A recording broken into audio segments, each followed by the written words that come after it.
예, 여러분, 10월 2일 금요일 날 창세기 33장 말씀입니다. 제가 교재 35페이지를 읽어드리겠습니다. 형 에서와 해후한 야곱은 서로 안고 입을 맞추며 눈물을 흘립니다. 야곱은 자신의 아내와 자녀들을 형 에서에게 소개합니다. 그리고 준비한 선물도 형에게 전달합니다. 에서는 야곱에게 함께 동행할 것을 제안하지만 다음을 기약하며 각자의 길로 떠납니다. 그리고 야곱은 세겜 땅을 사서 정착하여 단을 쌓습니다. 예. 여러분, 오늘 본문은 드디어 야곱과 에서가 이제 만나서 극적으로 상봉하고 화해하는 그런 장면입니다. 자, 33장 1절 보십시오. 야곱이 눈을 들어 보니 에서가 400명의 장정을 거느리고 오고 있는지라. 그의 자식들을 나누어 레아와 라헬과 두 여종에게 맡겼다. 그 야곱이 눈을 들어 보니까 에서가 400명을 데리고 오고 있습니다. 그리고 그 에서가 400명의 장정을 데리고 와서 야곱의 그 많은 하인들, 그 다음에 아내들, 자녀들, 그리고 드디어 동생 야곱과 극적으로 상봉을 하게 되는 것이죠. 참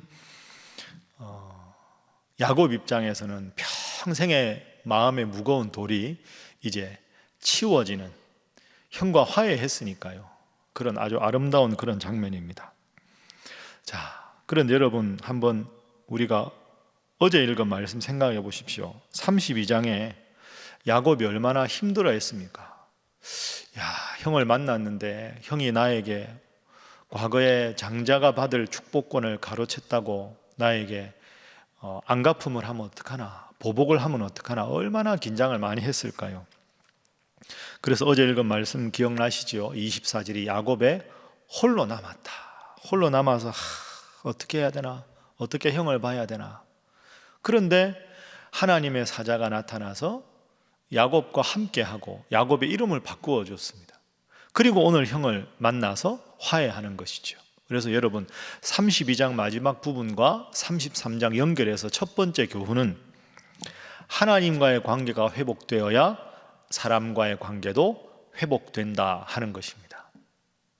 하나님과 나의 관계가 회복되어야 서로의 관계도 회복이 되는 겁니다. 그 야곱의 인생이 우리에게 주는 아주 중요한 교훈입니다. 야복 강가에서 그 하나님의 천사와 씨름하고 환도뼈가 다쳐서 절룩절룩했지만 하나님께서 함께 하시겠다는 그 약속을 믿고 나아갔을 때 에서와 화해하게 되었습니다. 여러분, 그런데 우리는 가족들끼리 아니면 가까운 사람과 이렇게 관계가 단절이 되면 섭섭한 생각부터 듭니다. 저 사람이 나한테 어떻게 저럴 수 있을까? 아까 그 눈빛 봤어? 어떻게 당신이 나한테 그렇게 말해? 이런저런 걸로 상처를 받습니다. 그런데 여러분, 가만히 생각해 보면 상대방도 마찬가지 아닐까요? 내가 상대방에게 상처받은 만큼 상대방도 나에게 상처를 받았겠죠.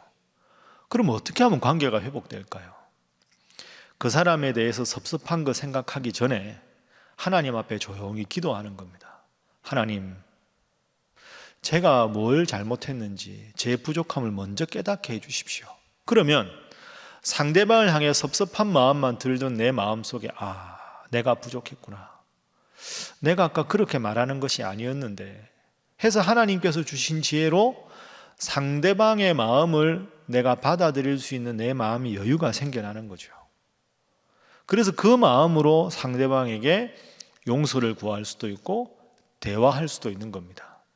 그래서 여러분, 세상 사람들끼리는 관계가 엇갈리게 되면 술을 통해서 해결하고 다른 방법을 통해 해결하는데, 하나님 믿는 우리는 관계가 엉클어지면 엉클어질수록 그 관계에 집중하는 게 아니라 하나님 앞에서 나를 돌아보아야 한다. 그래서 하나님께서 주시는 마음으로 그에게 다가갈 때 하나님께서 친히 함께 해주시고 해결해 주신다. 야곱이 홀로 남았을 때 야복강가에서 밤새 씨름하면서 하나님을 만나고 그 하나님과의 관계가 바로 서서 형 에서의 마음을 녹듯이 다 녹여주시고 극적으로 상봉하게 해주신 이 영적인 원리를 늘 기억하시고 하나님 앞에 먼저 스스로를 돌아보고 세우는 일에 집중하시는 여러분 다 되시기를 주님 이름으로 축복합니다. 자, 두 번째 오늘 본문의 교훈은 그래서 용서와 화해의 중요성입니다. 서로 용서하고 서로 화해하는 것 얼마나 소중한 일입니까? 여러분 지금 명절 어떻게 보내고 계십니까? 연휴 즐겁고 행복하십니까? 가족들끼리 오랜만에 만나고 안부 물으면 참 행복해야 되는데 마음에 벽이 있고 섭섭한 마음이 먼저 앞서고 제일 가까워야 될 가족이 정말 그 천하의 원수가 되고 그런 집들이 얼마나 많습니까? 자, 하나님께서 야곱과 함께 하시니 그 하나님께서 형 에서의 마음도 녹여주셨습니다. 자, 오늘 본문의 4절 보십시오.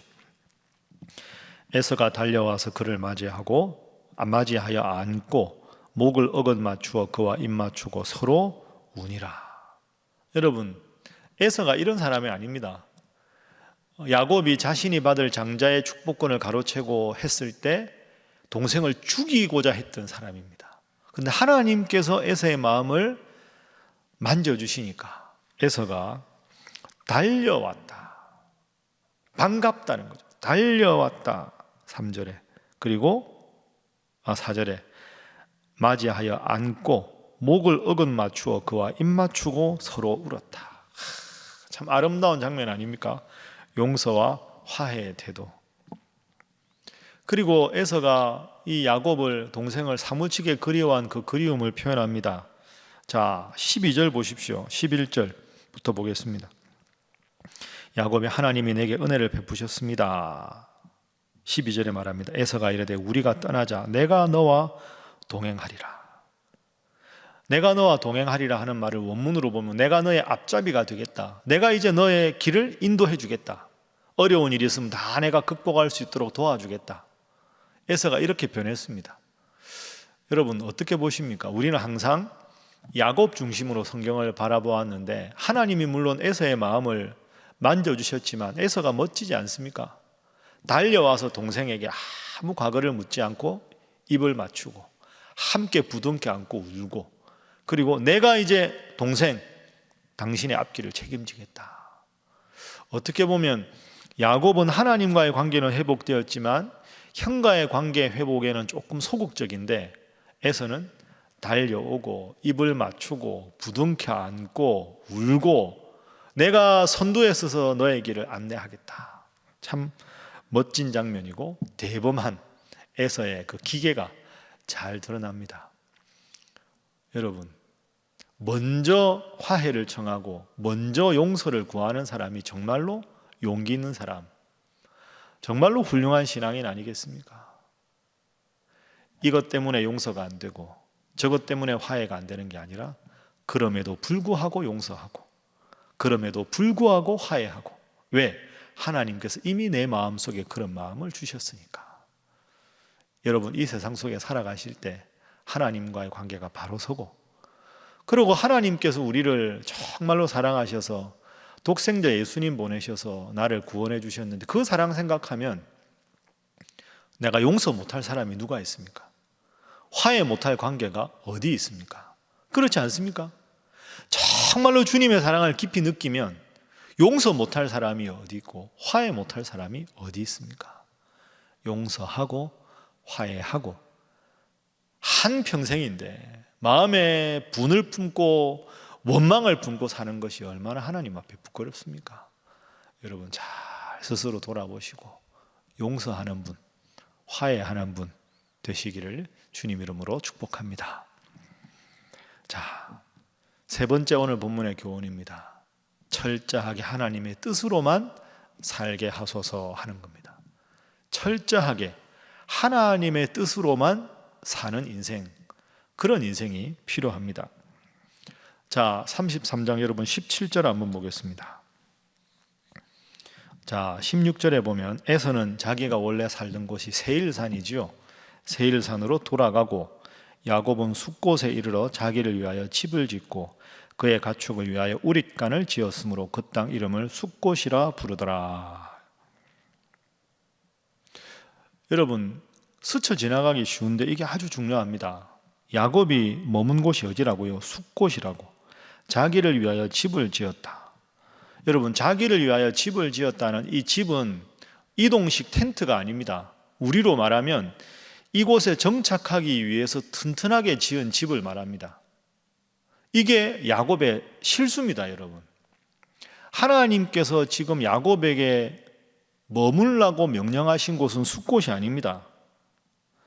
31장 13절에 하나님을 만난 베델이나 아니면 아버지 이삭이 머물렀던 헤브론으로 가야지요. 하나님께서 정하신 곳은 그런 곳인데 가다가 이 정도가 좋겠네, 여기 뭐 가축들 먹을 것도 많겠네, 여기에 집을 지어야 되겠다. 이동식 텐트가 아니라 고정식 거주용 집을 지었습니다. 그리고 17절 뒤에 보십시오. 가축을 위하여 우릿간을 지었다. 그죠? 여기서 또 있다가 또 18절에 보면 얼마 못 가서 또 세겜 성읍에 이르러서 또 장막을 칩니다. 그러니까 여러분, 거듭 말씀드리지만 긴 여행길에 잠시 잠깐 머무는 곳이 아니고요, 숫곳이나 세겜은 하나님이 머물라고 말씀하신 곳이 아닙니다. 그 안타까운 결과가 34장에 보면 이 야곱의 딸 디나가 그 세겜 거기서 겁탈을 당합니다. 끔찍한 일을 겪게 되지요. 그래서 33장, 34장은 밀접한 관계가 있습니다. 하나님께서 머물라고 지시한 곳에 머물지 않았을 때 야곱의 딸 디나가 화를 입게 되는 거죠. 하나님께서 원하시는 곳에 머물고 하나님께서 떠나라고 하실 때 떠나고 하나님 뜻대로만 살아야 복된 인생인데, 야곱의 인생을 가만히 보면 힘들고 어려울 때는 하나님을 붙잡고 먹고 살만하면 하나님을 잊어버리고, 이게 오늘 우리의 모습과 닮았습니다. 여러분, 오직 하나님의 뜻으로 이곳에 머물러야 하는지도 하나님께 묻고, 이곳을 떠나고자 할 때도 하나님께 묻고, 그래서 하나님 앞에 간절히 기도하다 보면 하나님께서 평안함을 주시고 마음의 확신을 주십니다. 그 마음의 확신을 따라 움직여야 우리가 신앙인으로 살아가는 것이죠. 그것이 야곱의 실수입니다. 그 내용을 우리가 내일 본문을 통해서 확인하겠습니다.